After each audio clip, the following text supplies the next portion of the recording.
to the room, got me feeling crazy. Shock my heart, boom, boom. Any other boy would stare, but me, I look away, cause you're making me scared. Trying not to breathe, 1, 2, 3. Trying not to freak when you look at me. Gotta make it move, but I freeze. You don't have to. Assalamualaikum. Waalaikumsalam.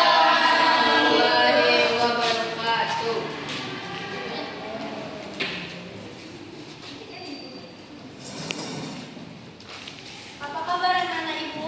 Baik. Baiklah, sebelum memulai pelajaran, mari kita berdoa terlebih dahulu.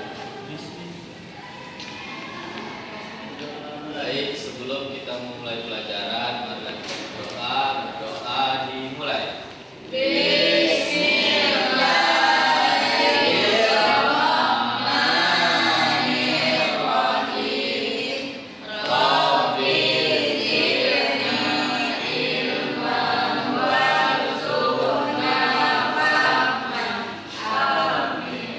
Selesai. Ibu absen dulu ya. Iya, Bu. Idris, Hadir, Bu. Femas, Hadir, Bu. Cindy, hadir Bu. Teriska, hadir Bu. Hamid, tidak hadir. Gimana sih Hamid? Itu thank you. Syadia, hadir Pak Ibu. Mila, nggak hadir Bu. Kenapa ya Mila? Sakit. Berarti 2 orang ya? Iya Bu.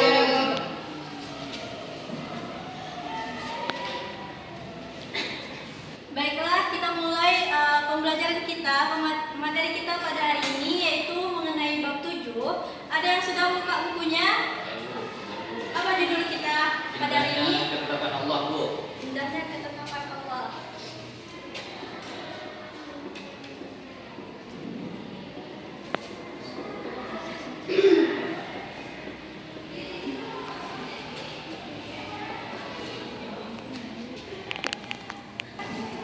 Pas absen tadi, ada teman kita yang nggak hadir karena apa alasannya tadi itu? Sakit. Ada yang ikut lomba.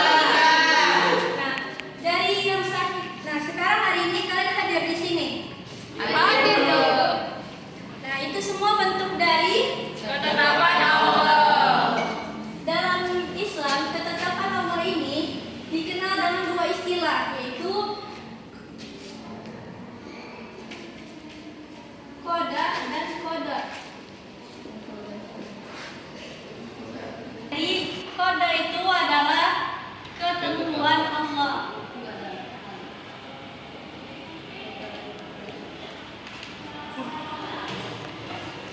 Dan sedangkan qadar itu adalah pelaksanaan dari ketentuan Allah.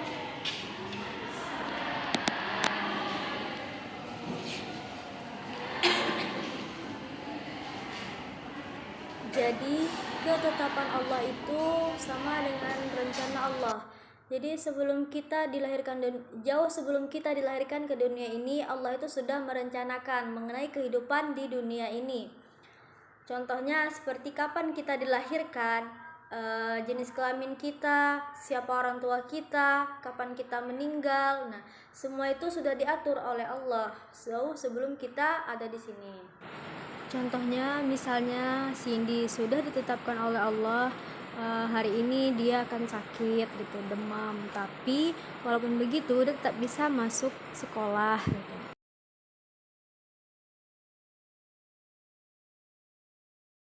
Baiklah, selanjutnya itu bagaimana sikap kita dalam menghadapi ketetapan Allah. Yang pertama yaitu kita mestinya harus sabar. Kita harus sabar dalam menghadapi apa yang telah Allah tetapkan kepada kita. Misalnya kita mengalami kegagalan ataupun kita sakit, gitu. Kita tetap harus sabar. Yang kedua, kita harus bersyukur. Kita harus selalu bersyukur atas nikmat yang telah Allah berikan kepada kita. Misalnya kita mendapatkan keluarga yang baik, yang sayang sama kita, teman yang baik, gitu. Lalu berusaha. Dalam kehidupan itu juga kita harus selalu berusaha, walaupun misalnya hasilnya belum sesuai dengan apa yang kita mau. Kita harus tetap berusaha.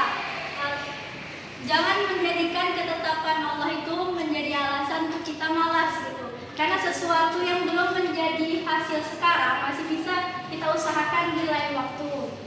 Lanjut yang terakhir yaitu kita harus bertawakal. Selain dari kita berusaha, kita juga harus bertawakal, yaitu kita sebagai manusia itu kita mempunyai hak untuk merencanakan arah hidup kita, bagaimana dan apa keinginan kita. Tapi balik lagi, kita harus berserahkan diri kepada Allah, karena Allah yang menentukan atau menetapkan apa yang terjadi di hidup kita. Jadi hikmahnya, kalau kita meyakini ketetapan Allah itu, pastinya kita akan menjadi orang yang sabar dalam menghadapi masalah. Lalu yang kedua, kita pastinya tidak putus asa, tidak sombong, tidak putus asa. Orang yang meyakini ketetapan Allah itu tidak gampang putus asa. Kalau dia mengalami kegagalan, dia pasti bakal mencoba terus sampai dia bisa. Lalu juga orang itu pastinya juga hatinya tenang, tidak gelisah, karena dia sudah tahu bahwa kehidupan ini sudah diatur sama Allah. Jadi sebelum ibu tutup pembelajaran hari ini, ibu ingatkan lagi kepada anak-anak ibu semuanya, jika kalian dalam belajar ataupun meraih sesuatu, cita-cita dan lain sebagainya, kalian tidak boleh gampang putus asa dan tidak boleh gampang menyerah ataupun selalu mengeluh. Harus tetap berusaha, harus tetap